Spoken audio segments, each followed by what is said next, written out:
আজ আমরা ক্লাস 10-এর ভেদের যে অনুশীলনী কোষে দেখি 13 এর 8 দাগ থেকে 17 দাগ সম্পূর্ণ সমাধান করে দেখাবো। 8 দাগ বলেছে 15 জন কৃষক 5 দিনে 18 বিঘা জমি চাষ করতে পারেন। ভেদতত্ত্ব প্রয়োগ করে 10 জন কৃষক 12 বিঘা জমি কতদিনে চাষ করতে পারবেন তা নির্ণয় করতে হবে। এখানে কৃষক আছে, দিন আছে কিছু, আর যেহেতু জমির পরিমাণ আছে তাই আমি ধরি কৃষক হচ্ছে এ, দিন সংখ্যা বি আর জমির পরিমাণ সি। এইবার আমি দেখছি যে দিন সংখ্যার সাথে জমির পরিমাণ সরলভেদে, অর্থাৎ জমির পরিমাণ যদি বাড়ে সেক্ষেত্রে দিন সংখ্যা বাড়বে। একই রকমভাবে জমির পরিমাণ কমলে দিন সংখ্যা কমবে, অর্থাৎ সরলভেদে আছে। যেখানে কিনা কৃষক সংখ্যা যদি স্থির রাখা হয় তাই লিখে নিয়েছি যে দিন সংখ্যার সাথে জমির পরিমাণ সরলভেদে, অর্থাৎ বি প্রপোর্শনাল টু সি, যেখানে এটা কিন্তু ধ্রুবক। আবার যদি দেখছি দিন সংখ্যার সাথে কৃষক সংখ্যা ব্যস্ত ভেদে আছে, অর্থাৎ আমার যদি সময় কমে যায় সেক্ষেত্রে কৃষক বেশি লাগাতে হবে, বা আমার যদি সময় অনেক থাকে সেক্ষেত্রে অল্প কৃষক নিয়ে কাজ করলে আমার হয়ে যাবে। যদি আমি দেখি জমির পরিমাণ স্থির থাকছে, অর্থাৎ দিন সংখ্যা আর কৃষকের সংখ্যা কিন্তু ব্যস্ত ভেদ, অর্থাৎ তাই লিখে নিয়েছি বি প্রপোর্শনাল টু 1/a, যেখানে সি হচ্ছে ধ্রুবক বা স্থির। এইবার যদি এই দুটো আমি যদি যৌগিক ভেদের সম্পর্ক লাগিয়ে দিই, যৌগিক ভেদের উপপাদ্য হতে পাবো তাহলে বি প্রপোর্শনাল টু c/a, যেখানে এ সি উভয়ই পরিবর্তনশীল। এইবার এই প্রপোর্শনাল টু তুলে যদি আমি ইকুয়াল লিখতে চাই তখন হয়ে যাবে B equal to K into c/a, যেখানে কে হচ্ছে একটা অশূন্য ধ্রুবক। এইবার প্রথমে আমার যেটা বলে দিয়েছে যে আমার এ হচ্ছে অর্থাৎ কৃষক 15 জন, বি অর্থাৎ দিন সংখ্যা হচ্ছে আমার 5, আর সি মানে হচ্ছে জমির পরিমাণ 18 বিঘা। তাই A equal to 15, B equal to 5, C equal to 18 এই 1 নম্বর সমীকরণে বসিয়ে দিয়েছি। সেখান থেকে আসছে 5 সমান কে ইন্টু 18/15, সেখান থেকে ক্যালকুলেশন করলে কে এর মান আসছে 25/6। তাহলে কে এর মান 25/6 যদি এবার 1 নম্বরে বসিয়ে দিই তাহলে সম্পর্কটা দেখতে হয়ে যাবে বি সমান 25/6 ইন্টু c/a, এটা 2 নম্বর দিয়ে রেখে দিয়েছি। এইবার বলেছে এ অর্থাৎ কৃষক সংখ্যা যদি 10 জন হতো আর সি অর্থাৎ জমির পরিমাণ যদি 12 বিঘা হতো সেক্ষেত্রে বিটা বের করবো। তাহলে বি সমান এখানে বসিয়ে দিচ্ছি সি আর এর মান, অর্থাৎ বি সমান চলে আসতো সেখানে 25/6 গুণ 12/10 কাটাকাটি করলে আমার চলে আসবে 5, অর্থাৎ সেক্ষেত্রে তাহলে বুঝে গেলাম দিন সংখ্যা তাহলে আমার আসবে 5। এইভাবে এরপর 9 দাগ বলেছে একটা গোলকের আয়তন গোলকের ব্যাসার্ধের ত্রিঘাতের সঙ্গে সরলভেদ আছে। 1.1 মিটার, 2 মিটার, 2.5 মিটার দৈর্ঘ্যের ব্যাস বিশিষ্ট 3টি নিরেট গোলককে গলিয়ে একটি নিরেট গোলক বানানো হলো। নতুন গোলকের ব্যাসের দৈর্ঘ্য বের করতে হবে। এইবার ধরে নিয়েছি যে গোলকের ব্যাসার্ধ হচ্ছে আর, আর আয়তন হচ্ছে ভি। তাহলে এখানে বলে দিয়েছি আয়তনটা ব্যাসার্ধের ত্রিঘাতের সাথে সরলভেদে আছে, তাই লিখে নিয়েছি V proportional to R cube, অর্থাৎ ভি সমান কে আর কিউব, যেখানে কে একটা অশূন্য ভেদ ধ্রুবক। এইবার বলেছে এই যে 1.1 মিটার, 1.2 মিটার যে ব্যাস বিশিষ্ট গোলক, অর্থাৎ 3/2 ব্যাস, সেক্ষেত্রে তার আয়তন v1 হবে কে ইন্টু ব্যাসার্ধ তখন হয়ে যাবে 3/4 তার কিউব, করলে আসবে 27k/64 এত মিটার কিউব। তারপর বলছে 2 মিটার ব্যাস বিশিষ্ট গোলকের আয়তন v2 যদি হয় তাহলে কে ইন্টু 2/2 অর্থাৎ 1 এর কিউব, অর্থাৎ সেটা 1 হয়ে যাবে, অর্থাৎ কে মিটার কিউব হয়ে যাবে। আর 2.1 অর্থাৎ 5/2 মিটার ব্যাস বিশিষ্ট গোলকের আয়তন v3, সেক্ষেত্রে হচ্ছে কে ইন্টু 5/4, ব্যাসার্ধ হয়ে যাবে 5/2 অর্ধেক অর্থাৎ 5/4 তার কিউব, করলে হবে 125k/64 এত মিটার কিউব। এবার ধরে নিয়েছি নতুন গোলকের ব্যাসার্ধ আর, আর আয়তন ক্যাপিটাল ভি। তাহলে ক্যাপিটাল ভি আয়তন সেটা আগের 3টে আয়তন যোগ করে সমান হয়ে যাবে, অর্থাৎ capital V equal to small v1 plus small v2 plus small v3। তাহলে কে ক্যাপিটাল আর কিউব, তাহলে আয়তন নতুন গোলকের K capital R cube equal to ওই 3টের আয়তন যোগ করে দিয়েছি, লসাগু করলে নিচে 64, উপরে ক্যালকুলেশন করলে আসছে 216k/64, 8 দিয়ে কাটাকাটি করলে আসছে 27k/8। তাহলে দুপাশ থেকে কে তাড়িয়ে দিলে হচ্ছে আর কিউব সমান 27/8, তাহলে আসছে এই 27/8কে লেখা যায় 3/2 তার হোল কিউব। তাই দুপাশ থেকে কিউব তুলে দিলে চলে আসবে আর সমান 3/2, অর্থাৎ নতুন গোলকের ব্যাসার্ধ চলে আসলো 3/2, তাহলে নতুন গোলকের ব্যাস হয়ে যাবে ব্যাসার্ধের ডবল, অর্থাৎ 3/2 ডবল করলে আসবে 3 মিটার। এটাই কিন্তু উত্তর। এরপরে বলেছে 10 দাগে যে ওয়াই দুটি চলের সমষ্টির সমান, তাহলে ওয়াই দুটি চলের সমষ্টির সমান, যার একটি এক্স এর সাথে সরল ভেদে আছে, অপরটি এক্স এর সাথে ব্যস্ত ভেদে আছে। এক্স এর ভ্যালু ওয়াই এর ভ্যালু এরকম বলে দিয়েছে, আবার এক্স এর ভ্যালু যখন 3 যখন ওয়াই এর ভ্যালু 5 বলে দিয়েছে, আর এক্স ওয়াই এর মধ্যে সম্পর্ক বের করতে বলেছে। যেহেতু ওয়াই দুটি চলের সমষ্টি, তাই প্রথমেই ধরে নিয়েছি, ধরি ওয়াই সমান সমান Y one plus Y two, এটা ধরে নিয়েছি। আর বলেছে যে এই যে এক্স ওয়াইকে দুটি চলের সমষ্টি আকারে লিখছো, তার একটি নাকি এক্স এর সাথে সরল ভেদ, তাই Y one proportional to X লিখে নিয়েছি। তাহলে সেখান থেকে চলে আসবে ওয়াই ওয়ান সমান সমান কে ওয়ান এক্স, যেখানে কে ওয়ান একটা অশূন্য ধ্রুবক। আবার বলেছে যে এই ওয়াইকে দুটি যে চলে ভাঙছো, তার আরেকটা পার্ট কিনা এক্স এর সাথে ব্যস্ত ভেদে, অর্থাৎ Y two proportional to one by X, সেখান থেকে আসছে ওয়াই টু সমান সমান কে টু বাই এক্স, যেখানে কে টু একটা অশূন্য ভেদ ধ্রুবক। এই যে ওয়াই ওয়ান ওয়াই টুর মান আমরা পেলাম, সেটা যদি এক নম্বরে বসিয়ে দিই, তাহলে পেয়ে যাব ওয়াই সমান সমান আসবে কে one X plus K two by X, এটাকে 2 নম্বর দিয়ে রেখে দিয়েছি। এইবার প্রথম যে মান আমার বলে দিয়েছিল এক্স এর মান 1, ওয়াই এর মান -1, এই যদি 2 নম্বরে বসিয়ে দিই, যেটা পাবো সেটা হচ্ছে কে ওয়ান প্লাস কে টু সমান -1, এটা 3 নম্বর দিয়ে রেখে দিয়েছি। আর একটা যে মান বলে দিয়েছিল এক্স সমান 3 আর ওয়াই সমান 5, সেটাও যদি 1 নম্বরে বসাতাম, তাহলে এটা পেতাম যে 5 equal 3 K one plus K two by 3, এটা যদি ক্যালকুলেশন করতাম তাহলে চলে আসতো 9 K one plus K two equal to 15, সেটাকে 4 নাম্বার দিয়ে রেখে দিয়েছি। এবার এই দুটোর থেকে কে ওয়ান কে টুর মান বের করতে হবে, অপনয়ন করে বের করতে হবে। আমরা দেখতে পাচ্ছি যদি এই 4 থেকে 3 বাদ দিয়ে দিই, 4 থেকে 3 বাদ দিয়ে দিই, তাহলে এখান থেকে কে টুটা কেটে যাবে, কেটে পড়ে থাকবে 8 কে ওয়ান ইকুয়াল টু 16, সেখান থেকে কে ওয়ানের মান পাবো 2, কে ওয়ানের মান 2 যদি এবার 3 নম্বরে বসিয়ে দিই, সেখান থেকে কে টুর মান পেয়ে যাবো -3, তাহলে কে ওয়ানের মান পেলাম 2, কে টুর মান পেলাম -3। এই কে ওয়ান কে টুর মান এবার যদি এই যে 2 নম্বর যেটা ছিল সেখানে বসিয়ে দিই, তাহলে হয়ে যাবে ওয়াই সমান সমান 2x মাইনাস 3 বাই এক্স। এটাই হচ্ছে এক্স আর ওয়াই এর মধ্যে যে সম্পর্কটা বের করতে বলেছে, সেই নির্ণয় সম্পর্ক। 11 দাগে বলেছে যে এ প্রপোর্শনাল টু বি আর বি প্রপোর্শনাল টু সি, দেখাতে বলেছে যে এই পার্টটা প্রপোর্শনাল টু এই পার্টটা। এই অঙ্কটা ভীষণ ইম্পর্টেন্ট, প্রায় পরীক্ষাতে আসে। দেখো আমরা কি করে নিয়েছি, যেহেতু এ প্রপোর্শনাল টু বি বলেছে, তাই লিখে নিয়েছি এ সমান সমান আমার কে বি, সেইখানে কে একটা অশূন্য ভেদ ধ্রুবক। আবার বলে দিয়েছি বি প্রপোর্শনাল টু সি, তাই লিখে নিয়েছি বি সমান সমান এম সি, যেখানে এম একটা অশূন্য ভেদ ধ্রুবক। এইবার কি করেছি, এই যে 2 নম্বরে B equal to M C পেলাম, সেটা 1 নম্বরে বসিয়ে দিয়েছি।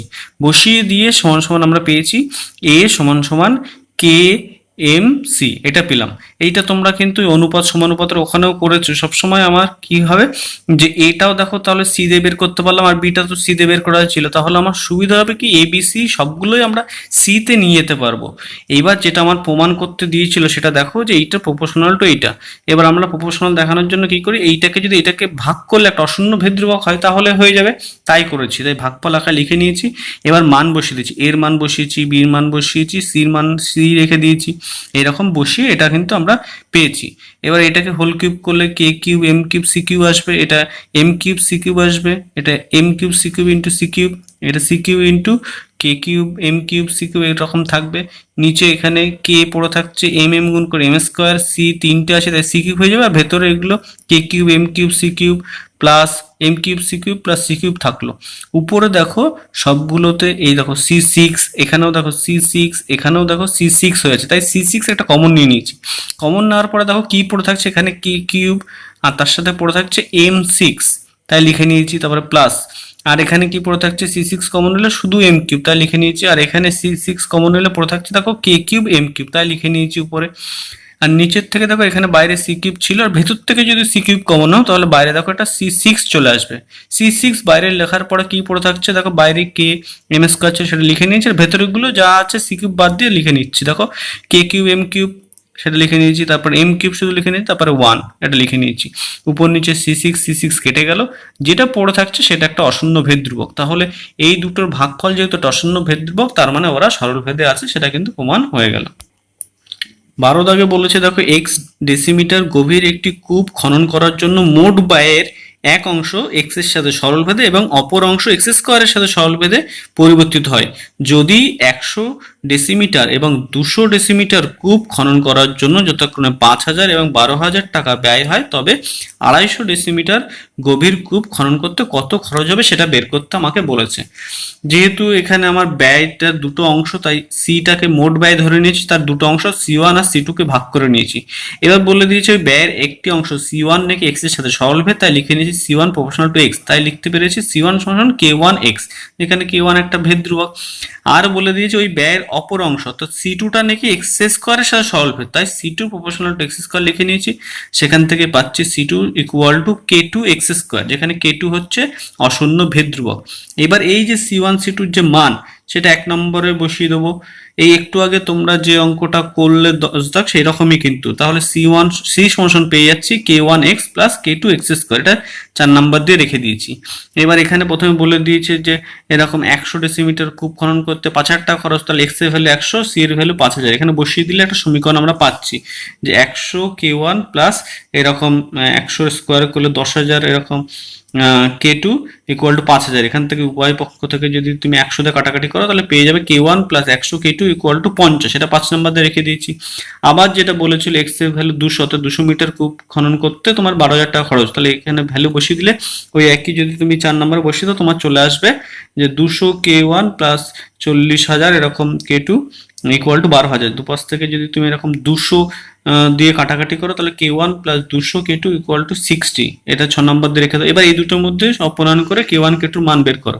দেখতেই পাচ্ছি 6 থেকে 5 বাদ দিলে K1 কেটে যাচ্ছে, পড়ে থাকছে 100 K2 ইকুয়াল টু 10, তাহলে এখান থেকে K2 ভ্যালু আমি পেলাম 1/10। এই K2 ভ্যালু 1/10 যখনই আমি পেয়ে গেলাম সেখান থেকে K1 এর মান 5 নম্বরে বসিয়ে দিলে পেয়ে যাব K1 এর মান, সেখান থেকে পেয়ে গেছি 40। এই K1 K2 যে ভ্যালু সেটা এবার যদি আমি বসিয়ে দিই 4 নম্বরে তাহলে দেখো এটা হয়ে যাবে C সমান সমান 40x plus x square by 10।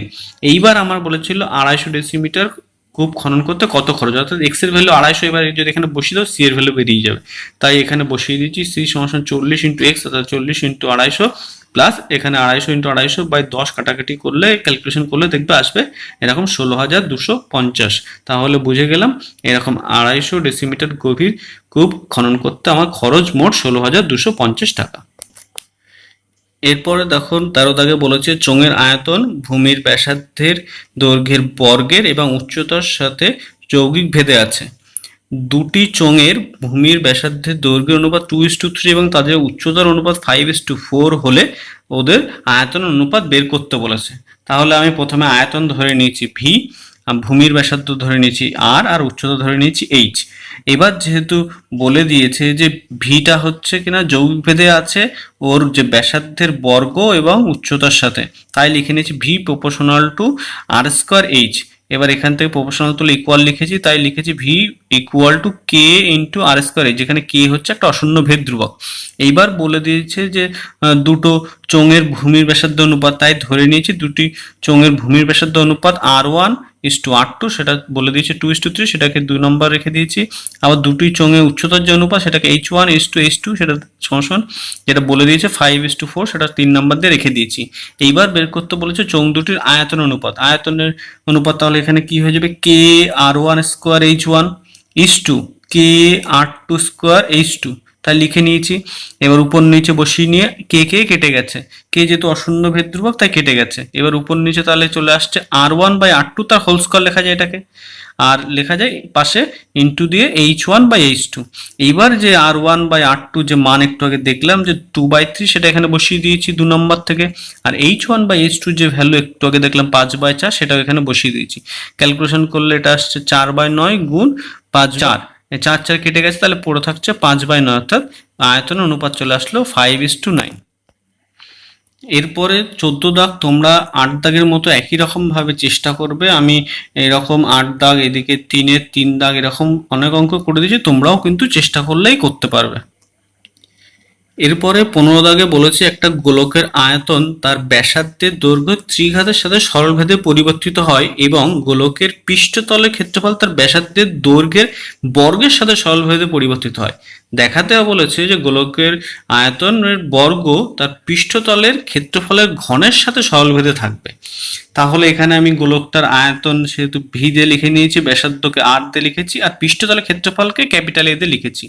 এবার যেহেতু বলে দিয়েছে আয়তনটা তার ব্যাসার্ধের ঘনের সাথে এরকম সরল ভেদে থাকে, তাই লিখে নিয়েছি V proportional to R cube, অর্থাৎ ভি সমান সমান K1 আর কিউব। K1 যেখানে একটা অশূন্য ভেদ ধ্রুবক। আবার বলে দিয়েছে পৃষ্ঠতলের ক্ষেত্রফল ওই ব্যাসার্ধের বর্গের সাথে সরলভেদ, অর্থাৎ A proportional to R square, তাই লিখে নিয়েছি A equal to K2 R square, যেখানে K2 হচ্ছে একটা অশূন্য ভেদ ধ্রুবক। এইবার আমাকে দেখাতে বলেছে যে আয়তনের যে বর্গ, তাহলে সেই জন্য আয়তনের বর্গ অর্থাৎ 1 নম্বরের উভয় পক্ষে স্কোয়ার করে দিয়েছি, করলে আসবে ভি স্কোয়ার সমান সমান এই পুরোটার স্কোয়ার, সেটাকে করলে আসছে K1 স্কোয়ার আর r⁶, সেখান থেকে r⁶ সমান সমান বের করে রেখে দিয়েছি V square by K1 square, এটাকে 3 নম্বর দিয়ে রেখে দিয়েছি। আর দেখাতে বলেছে যে আয়তনের স্কোয়ার করলে সেটা নাকি পৃষ্ঠতলের ক্ষেত্রফলে কিউবের সরলভেদে থাকবে, তাই পৃষ্ঠতলের ক্ষেত্রফল যেটা এ ছিল তার কিউবটা বের করে নিয়েছি, তাই K2 আর স্কোয়ার তার কিউব হোল কিউব হয়ে যাবে, এটাকে করলে হবে K2 তার কিউব r⁶। এই যে r⁶ একটু আগে যেটা আসলো, এখান থেকেও r⁶ এর মান বের করে নিয়েছি, তাহলে আসছে a কিউব বাই K2 তার পাওয়ারে কিউব। তাহলে এটা 4 নম্বর দিয়ে রেখেছি, দুটো ক্ষেত্রে r⁶, তাহলে 3 আর 4 যদি এবার তুলনা করে দিই তাহলে আসছে V square by K1 square equal to a cube by K2 তার কিউব। এবার যে এক পাশে শুধু ভি স্কোয়ারটা রেখে দিয়েছি, এ পাশে রাখলে এখানে আসছে K1 স্কোয়ার বাই K2 তার পাওয়ার কিউব, এটা একটা তাহলে অশূন্য ভেদ ধ্রুবক, তার সাথে থাকছে a কিউব, তাই এখানে লিখে নিয়েছি ভি স্কোয়ার সমান সমান m ইন্টু a কিউব, যেখানে m হচ্ছে একটা অশূন্য ভেদ ধ্রুবক। যেহেতু ভি স্কোয়ার সমান সমান একটা অশূন্য ভেদ ধ্রুবক ইন্টু এ কিউব আছে, তাই বলা যায় যে ভি স্কোয়ার আর এ কিউব এরা সরল ভেদে আছে, অর্থাৎ V square proportional to a cube, এটা যেটা প্রমাণ করতে দিয়েছে হয়ে গেল। 16 দাগে যে এমসিকিউ গুলো আছে এগুলো তোমরা নিজেরাই প্রথমে চেষ্টা করবে, তারপরে আমরা যেভাবে দেখিয়েছি সেইভাবে তোমরা নিজেদের চেক করে নিতে পারবে। এখানে বলে দিয়েছে যে এক্স প্রপোর্শনাল টু 1/y, তোমরা জানো প্রপোর্শনাল থাকলে ইকুয়াল লিখলে হয়ে যাবে X equal to K by Y, সেখান থেকে কোনাকুনি গুণ করলে এক্স ইকুয়াল টু তোমার এক্স ওয়াই গুণ করলে সেখানে কে চলে আসবে, সেটা এখানে করা আছে, দেখো একবার দেখে নিতে পারবে যে এক্স প্রপোর্শনাল টু 1/y ছিল, তো X equal to K by Y, কোনাকুনি গুণ করলে X Y equal to K হয়ে যাবে, এটা অশূন্য ভেদ ধ্রুবক, যেটা কিন্তু ডি অপশন হয়ে যাবে। এরপরে যেটা 2 দাগে দিয়েছে এক্স প্রপোর্শনাল টু ওয়াই, বলেছে এর মধ্যে কোনটা হবে। দেখতে পাচ্ছি এক্স স্কোয়ার করলে এপাশে ওয়াই স্কোয়ার হওয়া উচিত ছিল, কিন্তু নেই, সুতরাং এটা হবে না। এখানে এক্স কিউব করেছে, এপাশে তাহলে ওয়াই কিউব করা উচিত ছিল, এটা নেই যেহেতু, তাহলে হবে না এটা। এখানে এক্স, সেখানে ওয়াই কিউব, এরকম সম্ভব না, এখানে এক্স কিউব হলে হয়ে যেত। একমাত্র ডি অপশনটা হচ্ছে, কারণ এখানে স্কোয়ার করেছে, এপাশে স্কোয়ার করছে, তাই এটাই কিন্তু একমাত্র সরল ভেদে থাকবে, অর্থাৎ এক্স স্কোয়ার ওয়াই স্কোয়ার এটাও সরল ভেদে থাকবে, তাই এখানে এটা সম্ভব, তাহলে এখানে ডি কিন্তু উত্তর। এরপরে 3 বলেছে এক্স প্রপোর্শনাল টু ওয়াই, তাহলে প্রপোর্শনাল তুলে দিলে হয়ে যাবে X equal to K Y. এবার এখানে এরকম মান বলে দিয়েছে, এরকম মান বলে, সেক্ষেত্রে এক্স এর ভ্যালু বের করতে বলেছে, তাই এখানে লিখে নিয়েছি যে এক্স প্রপোর্শনাল টু ওয়াই, তাই X equal to K Y, যেখানে কে একটা অশূন্য ভেদ ধ্রুবক। এবার প্রথমে বলে দিয়েছি ওয়াই এর ভ্যালু 8, এক্স এর ভ্যালু 2, সেটা বসিয়ে দিয়েছি। 2 সমান সমান তাহলে 8k, কে এর ভ্যালু এখান থেকে আসলো 1/4, কে এর ভ্যালু 1/4 এখানে বসিয়ে দিলে আসছে এক্স সমান সমান তাহলে y/4। এইবার ওয়াই এর ভ্যালু আবার বলে দিয়েছে 16, সেক্ষেত্রে এক্স এর ভ্যালু বের করতে বলেছে, এখানে ওয়াই এর ভ্যালু 16 বসিয়ে দাও, তাহলে এক্স সমান চলে যাবে 16/4, কাটাকাটি করলে এক্স এর ভ্যালু 4, যেটা অপশন বি তে আছে। এরপরে বলেছে X proportional to Y square, আর এরকম মান দিয়ে ওয়াই এর একটা ধনাত্মক মান বের করতে বলেছে। এখানে যদি বসিয়ে দিই তাহলে এক্স ইকুয়াল টু হয়ে যাবে তাহলে কে ওয়াই স্কোয়ার, কে একটা অশূন্য ভেদ ধ্রুবক। এবার প্রথম যে ভ্যালু বলে দিয়েছি ওয়াই এর মান 4, এক্স এর মান 8, বসিয়ে দিলে আসছে 8 সমান কে ইন্টু 4 স্কোয়ার, অর্থাৎ কে 8 ইকুয়াল টু 16k, কে এর ভ্যালু সেখান থেকে হাফ চলে আসবে, কে এর ভ্যালু হাফ এখানে বসিয়ে দাও, তাহলে আসবে এক্স সমান ওয়াই স্কোয়ার বাই 2। আবার বলে দিয়েছি এক্স এর মান 32, এখানে বসিয়ে দাও এক্স এর মান 32, তো এখানে 32 বসালে আসবে ওয়াই স্কোয়ার সমান 64, ওয়াই স্কোয়ার সমান 64। এখানে ওয়াই এর মান দুটো আসবে, একটা হচ্ছে +8, একটা -8, যেহেতু ওয়াইটা আমার ধনাত্মক নিতে বলেছে, তাহলে ওয়াই এর ভ্যালু শুধুমাত্র +8ই হবে, যেটা অপশন বি তে আছে। এরপরে 5 দাগে বলেছে যে Y minus Z proportional to 1/x, আবার Z minus X proportional to 1/y, আর X minus Y proportional to 1/z। এখানে যে 3টে ভেদ ধ্রুবক হবে তাদের সমষ্টির মান কিভাবে বের করতে বলেছে। যেহেতু এটা দেওয়া আছে তাই লিখে নিয়েছি ওয়াই মাইনাস জেড সমান k1/x, কোনখানে গুণ করে লিখে নিয়েছি যে X Y minus X Z equal to k1, যেখানে k1 একটা অশূন্য ভেদ ধ্রুবক। আবার এটাও বলে দেওয়া ছিল, সেইটাও ইকুয়াল সাইন দিয়ে একটা কে টু দিয়ে একটা ধ্রুবক নিয়ে এসেছি, কোনাকুনি গুণ করলে চলে এসছে যে আমার এরকম Y Z minus X Y equal to K two, যেখানে কে টু একটা অশূন্য ভেদ ধ্রুবক। একই রকম X minus Y proportional to one by Z দেওয়া ছিল, সেখানে কে একটা ধ্রুবক নিয়ে এসেছি, এই প্রপোর্শনাল তুলে ইকুয়াল লিখে কোনাকুনি গুণ করে আমার চলে এসছে X Z minus Y Z equal to K three, যেখানে কে থ্রি একটা অশূন্য ভেদ ধ্রুবক। এবার বলেছে দেখাতে যে ভেদ ধ্রুবকগুলোর সমষ্টি কত, তাই এই সব যোগ করে দিয়েছি, ডান দিক যোগ করে কি এই ধ্রুবকগুলো সমষ্টি এরকম রেখে নিয়েছি, বাদিকগুলো যোগ করলে দেখেছি সব কেটে যাচ্ছে, অর্থাৎ শূন্য চলে আসছে ভেদ ধ্রুবকগুলোর সমষ্টি, অর্থাৎ অপশন এ হয়ে যাবে এক্ষেত্রে উত্তর।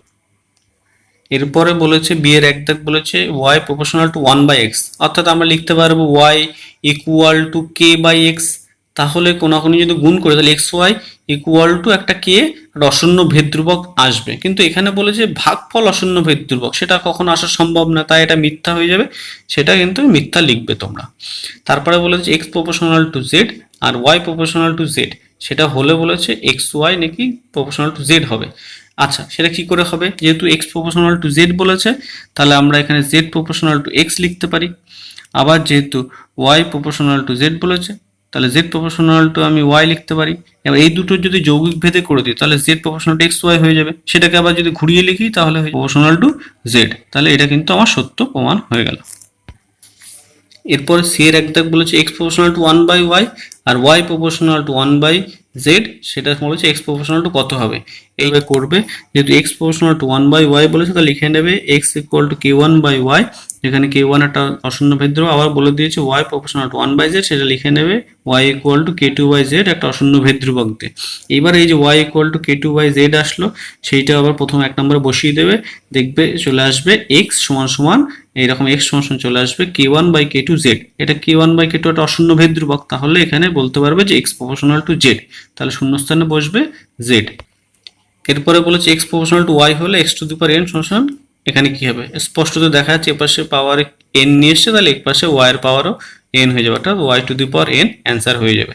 তারপরে বলেছে এক্স প্রপোর্শনাল টু ওয়াই এবং এক্স প্রপোর্শনাল টু জেড হলে Y plus Z proportional to কি হবে, দেখো এক্স প্রপোর্শনাল টু ওয়াই বলে দিয়েছে, সেটাকে ঘুরিয়ে লিখলে ওয়াই প্রপোর্শনাল টু এক্স লিখতে পারবো, আবার এখানে বলে দিয়েছে এক্স প্রপোর্শনাল টু জেড, সেটা ঘুরিয়ে আমি জেড প্রপোর্শনাল টু এক্স লিখতে পারবো। ওয়াই প্রপোর্শনাল টু এক্স হলে তাহলে y equal to K one x আর জেড প্রপোর্শনাল টু এক্স মানে z equal to K two x, এইভাবে লিখতে পারবো, যেখানে কে ওয়ান কে টু অশূন্য ভেদ ধ্রুবক, তোমরা বারবার ওটা বলছে লিখবে, কিন্তু ওয়াই প্লাস জেড যদি করো তাহলে এরকম দেখবে কে one X plus K two x, এখান থেকে এক্স কমন হলে পড়তে হবে কে one plus K two into x, কে ওয়ান কে টু একটা অশূন্য ভেদ ধ্রুবক, তাহলে বলতে পারি যে x plus Z proportional two তাহলে কিন্তু হয়ে যাবে এক্স, তাহলে শূন্যস্থানে বসবে আমার এক্স। এরপরে বলেছে 17 এক দাগ যে X proportional to Y square আর ওয়াই এর মান বলে দিয়েছে, এক্স এর মান বলে দিয়েছে, এক্স আর ওয়াই এর মধ্যে একটা সম্পর্ক বের করতে বলেছে।